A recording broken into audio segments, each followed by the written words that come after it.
Welcome to O Talkin' with Dave. Put your hands together for the pastor of positivity whose glass is always at least half full. Here's Dave. Hey, how we doing out there? I hope you are great, swell, all of the above. It's that cushy type of time of year, and that's what I'm going to talk about. I'm taping this between Thanksgiving and Christmas. That's the space between two wonderful holidays that I love so much. But it's strange sometimes. You know, you got this little stretch where it's between, to me, awesome events, and you almost can't wait to get to the other. However, you still have a life.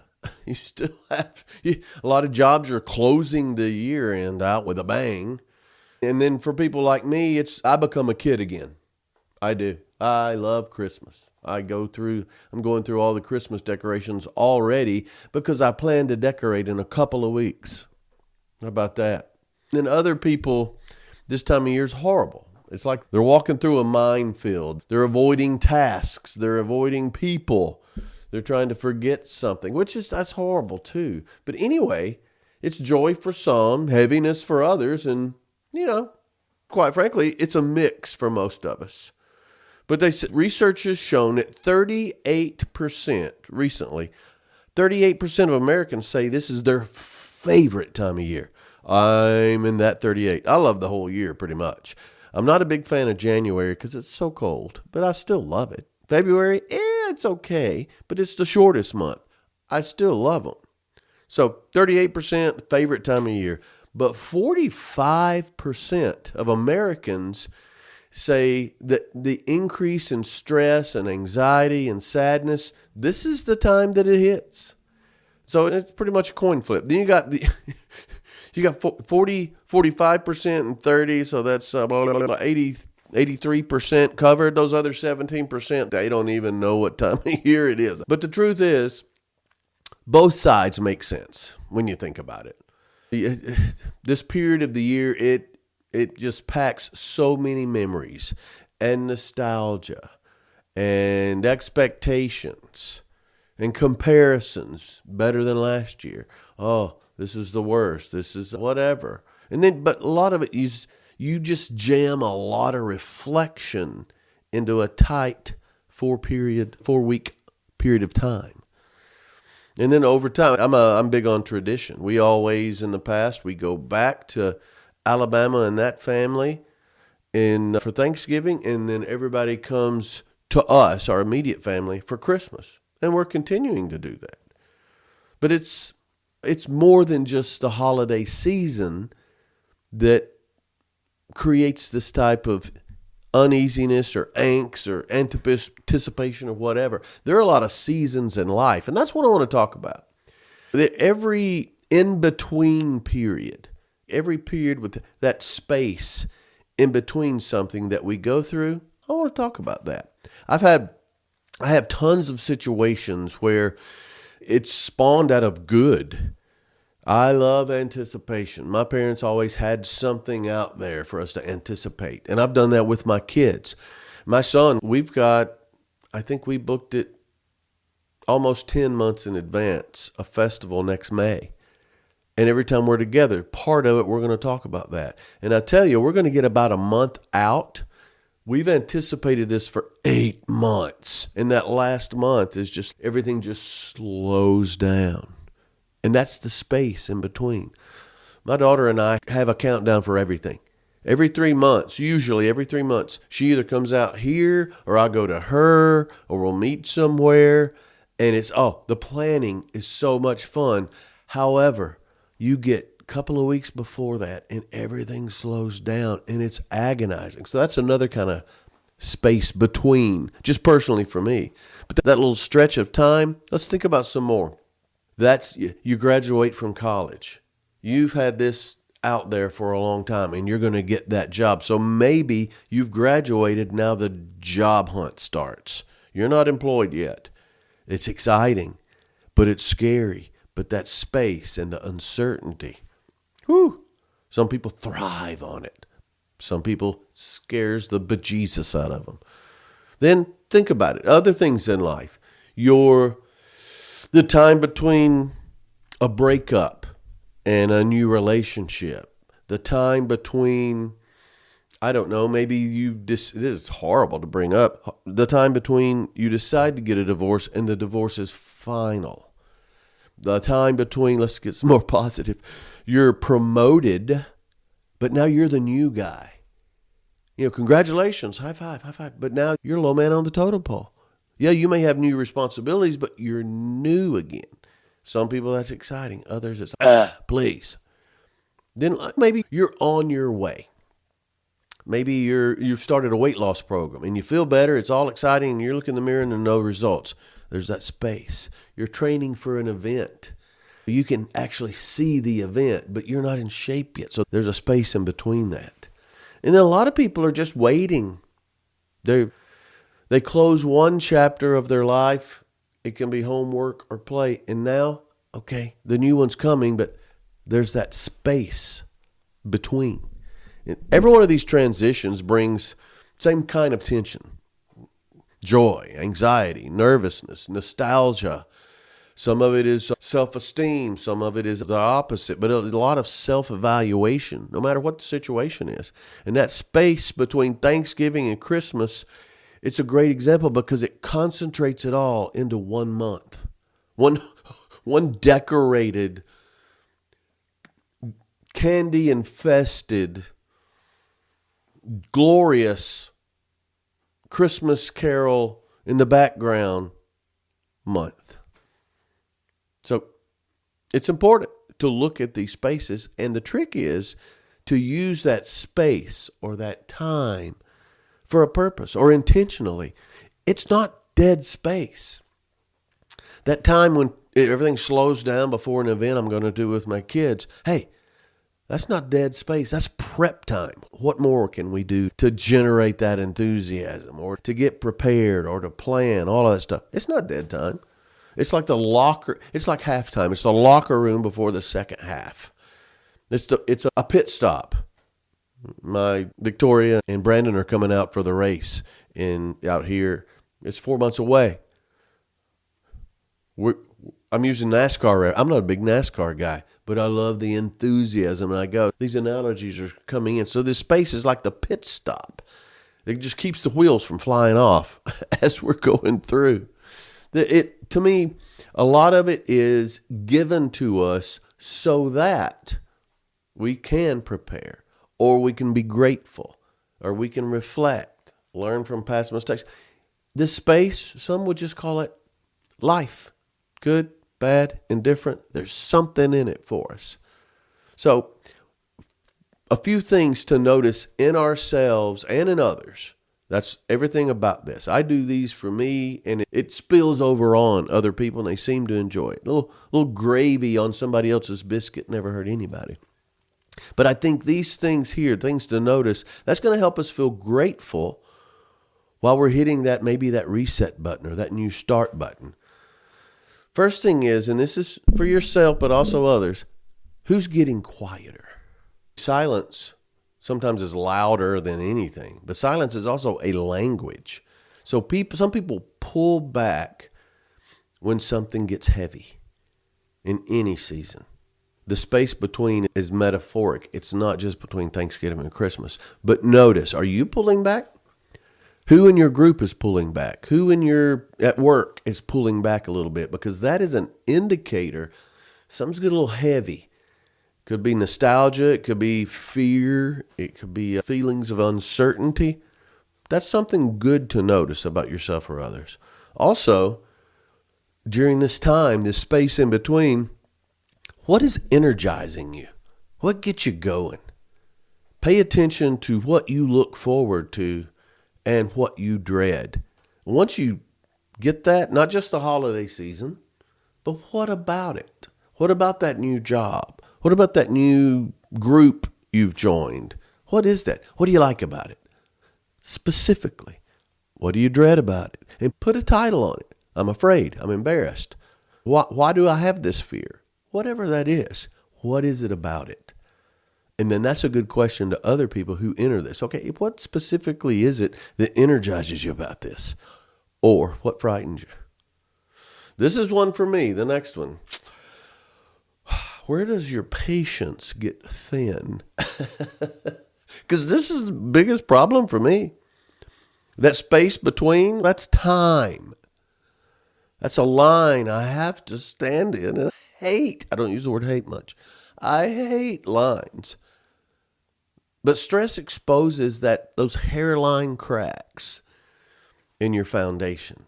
And patience is most of the time, that's what drives that stress. So where is that? What are they? You think about it ahead of time, it's easier to handle. That time before you go back to school. Christmas break is wonderful, but then you get to I remember when I was growing up, the time between Christmas and when you start back to school, it's full of, oh, this is great, but when you get right back to time, even close to time, it's like all these things are coming. It's excitement, dread. Your patience is going to get thin. Yeah, absolutely. Then, one thing to notice and ask about, what memories are showing up? Because the good ones, those are what matters.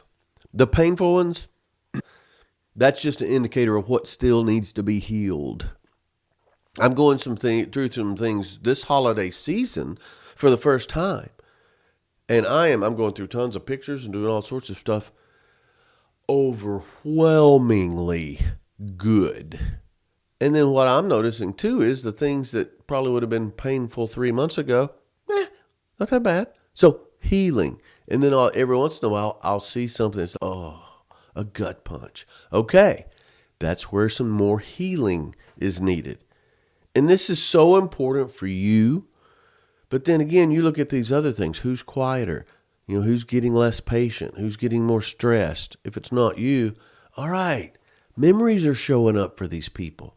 It could be a memory from past failure. It could be an embarrassment.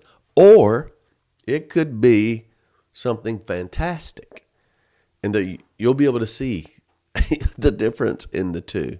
And then finally, who, hopefully it's you, making everything feel lighter. To me, it's easier for me.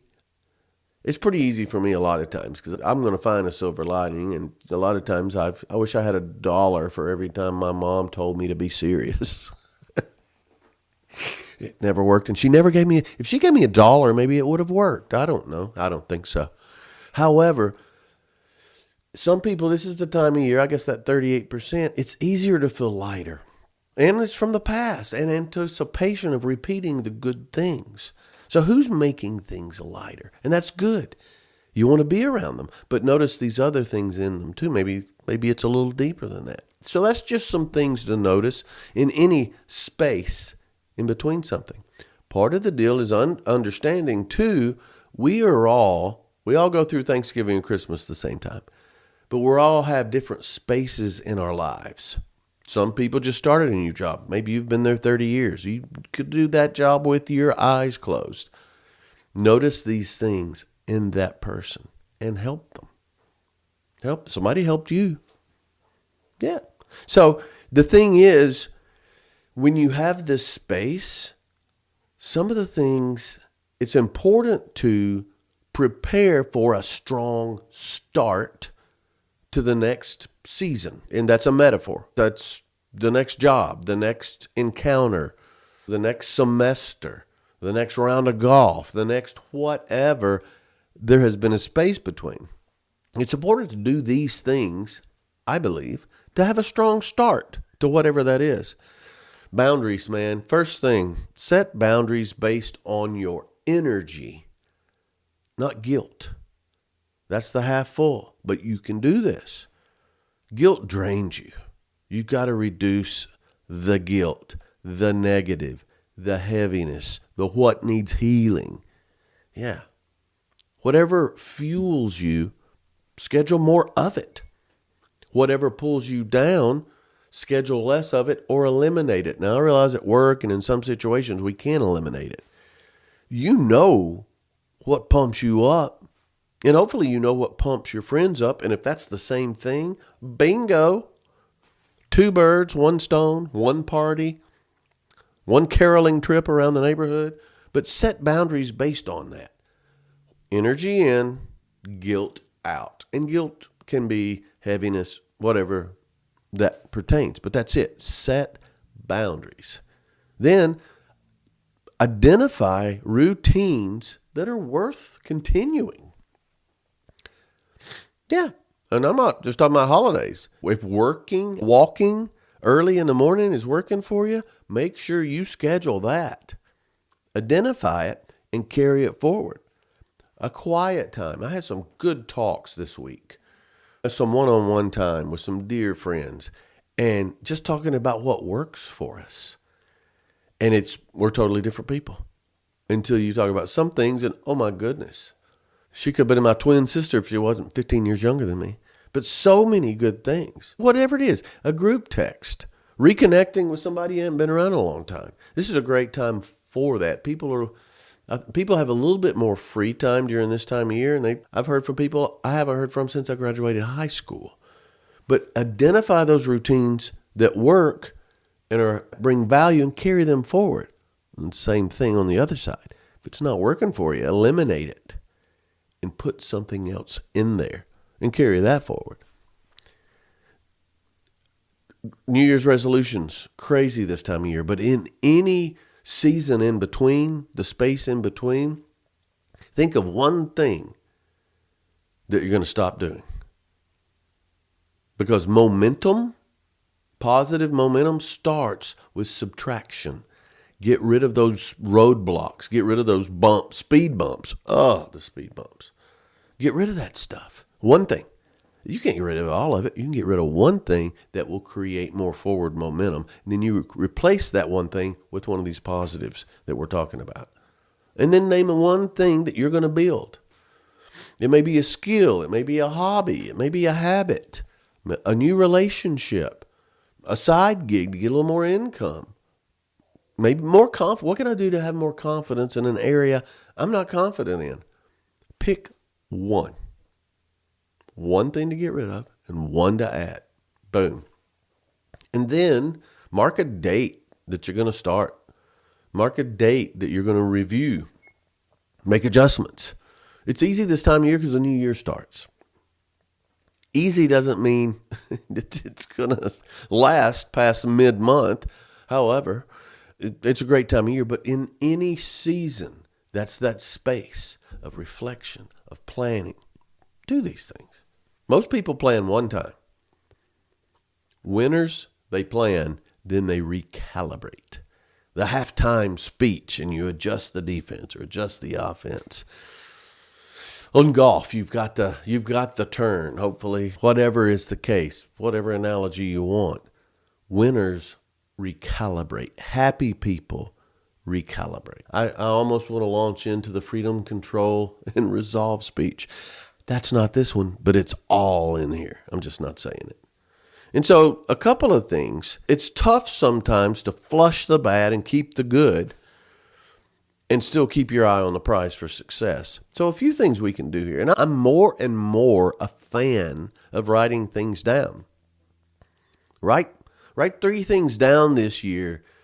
Lessons that you learn the hard way. Ooh.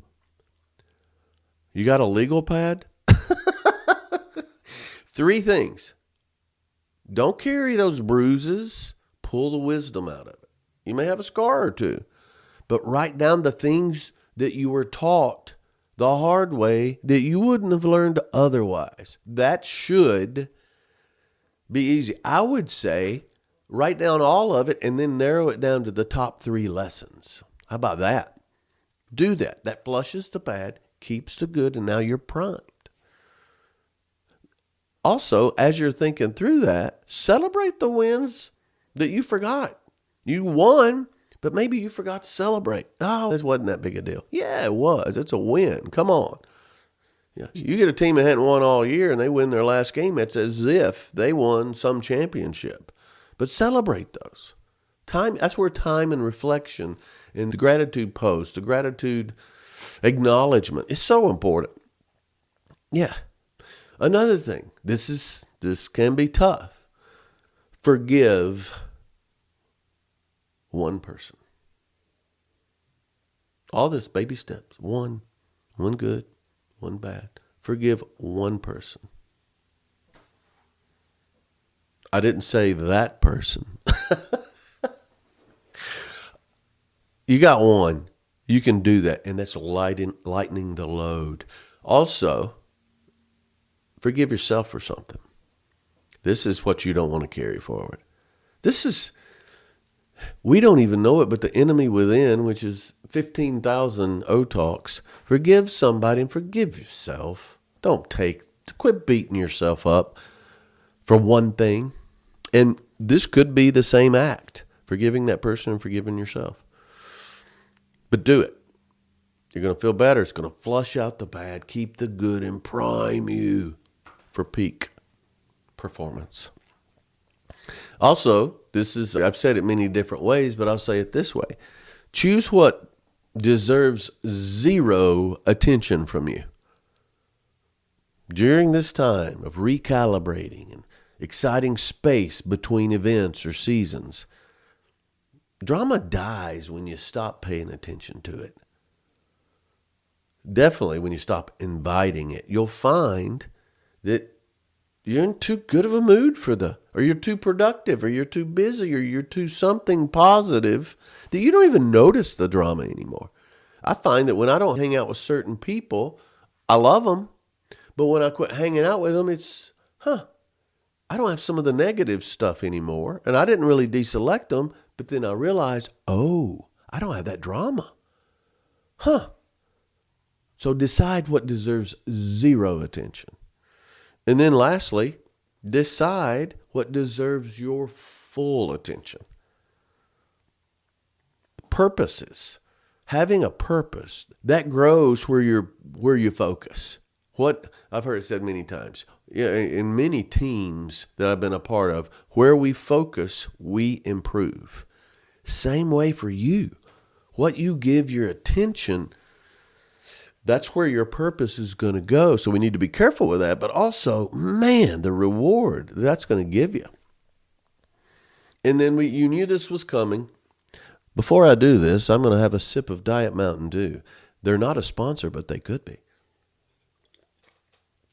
Went to a concert the other night, and I sang 19 songs with a bunch of people I didn't know. Arm in my throat is raw from 3 days ago. Anywho, the importance of your circle. Man, we think about it. I'm tough. I'm strong. Man, I've made it through this. I can make it through anything, which may be true. It probably is true. I think it's true. However, long-term survival is not about doing it on your own and surviving no matter what. It's about having the right people around you.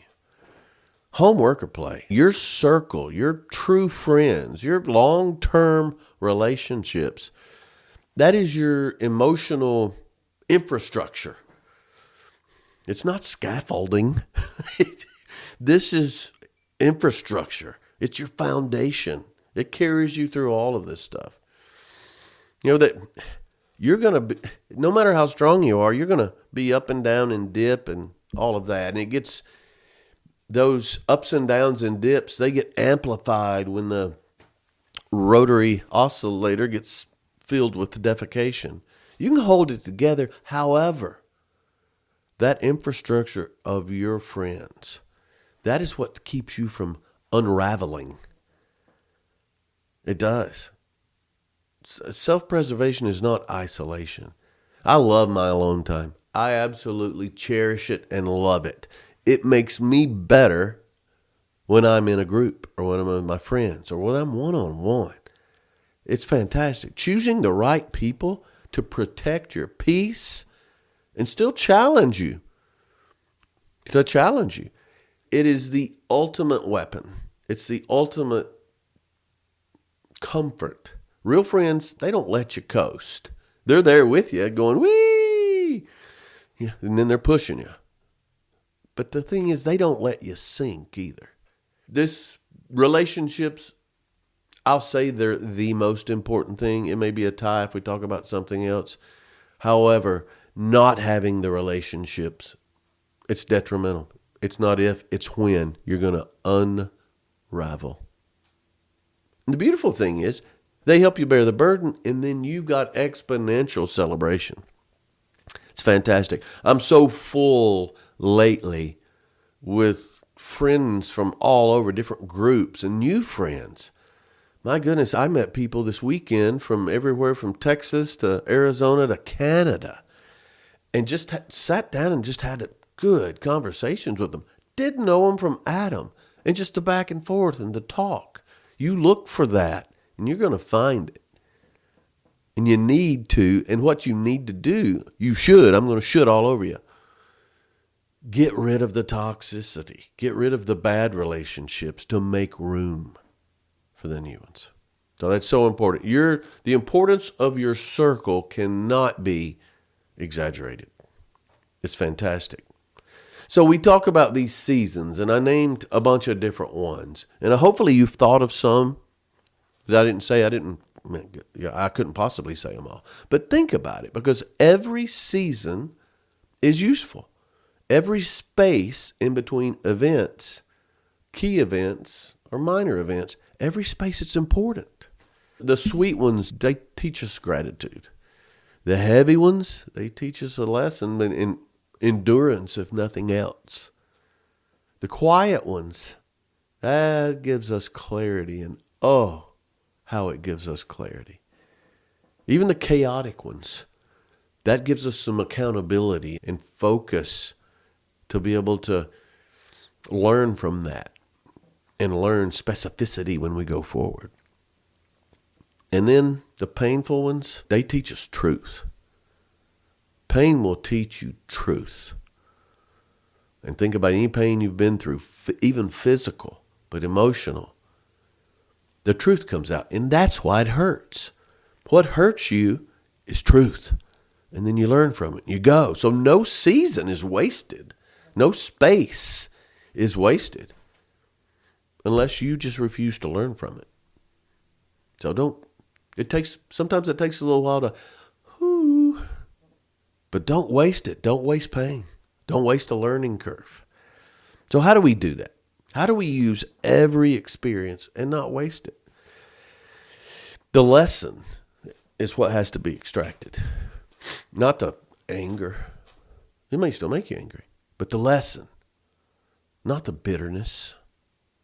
Bitterness, if you stay bitter over some bad thing that happened, okay, you didn't learn the lesson, because the lesson makes you the beneficiary. The bitterness makes you the victim. Yeah. So another thing, carry the habits forward. What did you learn? What routine did you get? How did you overcome this? Hey, I overcame this and I was successful at it. Okay. Well, carry the positive habits forward and not the fear. Leave that fear. You've done it. No need to be afraid of it. You can be anxious. You can be nervous. But you don't be afraid anymore. You don't be afraid anymore. What am I talking? Get what I'm saying? I remember I've read some books where people, how they overcame fear, they faced it and got through it, and they're not afraid of it anymore. That's what you do every day. And this season exposes that. We learn good habits, maybe from chaos, maybe from whatever. Maybe it's from the fear itself. But once you get there, get rid of that fear. Carry the habits forward. And one thing, too, we like to forget times of insecurity or pain or things like that. We need to honor that moment. Feel it. Grief counselors talk about that. People who have unresolved guilt or grief, a lot of times it's because they just went on. They got busy. They started doing stuff. You need to appreciate and honor that moment so that you don't stay stuck in it. I've got some personal things over the last 6 months that, okay, all right, yeah. And what I did is I made some things that were painful visible. So I had to deal with it. And it got to the point to where it didn't affect me anymore. But I honored that moment so that I didn't get stuck with it. Yeah. Because a lot of times the reason we have the space in between things is because there's some things that need to be sharpened. We need to learn to deal with whatever is making us heavy. Now, if we're all fired up and ready to go. Okay, that's great too. We got there somehow. So adversity sharpens you. It shouldn't harden you, because if it does, there's something else there. Those people who are hardened because of what they've been through, okay, there's something else there. Now, I'm not saying it didn't hurt and you don't have scars and all of that. Learn the lesson. Adversity will teach you a lesson. And if you harden yourself, you can't learn future lessons in the way you should. And the thing is, I think it's, and I don't like the word blessing because I think it's overused. I do like the blessing for a good meal, though. I usually sneak a deviled egg or something. But your story, how you got through it, how you dealt with it, maybe even how you dealt with something good to keep you humble, whatever it is, that's someone else's encouragement. And that's so important. It is so important. So we've started out by talking about the stretch between Thanksgiving and Christmas. That's a good checkpoint. Everybody goes through that every year, and you deal with it differently. It's a breather. It can be a reset. It can be a rejuvenation. It can be the start of something else. Maybe it's what you do before the new year starts and it gets crazy, so it's so important. But there's so many spaces and seasons that carry some of the same emotions. It reminds us that endings and beginnings, they sit at the same table. When you're around your loved ones this holiday season, look around. There are a lot of beginnings and endings at the same table. A lot. I know it is for me. So use this time to remember what matters, what did matter, what doesn't matter anymore. And gather that strength. Tighten that circle. I'm not saying get rid of good friends. Tighten your circle. And then step into the next season with clarity and resolve. This month may seem short, but in it, it's got the lessons of all last year. It's up to us to use them. So in every season of your life, that space between this and the next thing, think about that this holiday season. Think about all the things that we've shared here. Hit me up and let me know what you do. Think of those people that you know that this is a rough time of year. Brighten their day. And if it's you that this is a rough time of year, send me an email. Let me know what's going on. But seek the people in your circle that refresh you, that rejuvenate you. There are people in your life that after an encounter, you feel better. You smile a little more. Your countenance changes because you were around that person, maybe for just a little while. Contact those people. If nothing else, I heard this handsome southern man with long flowing hair and six-pack abs say this, and I thought of you. Boop. It's a gift. It's a gift to them. Thanks so much. I got a lot more talking to do before Christmas here, but I wanted to set the beginning of this space between with this message. I hope you have a great holiday season. If you got to work hard, if you're off, good luck. That's fantastic. Go make somebody's day. Hit me up at dave@otalks.com or david@otalks.com. Tell me what you think. Tell me the good, the bad, the ugly. I want to hear it all. I appreciate your time. I appreciate you hanging out and hanging on. But most of all, I appreciate you talking with Dave. Giddy up.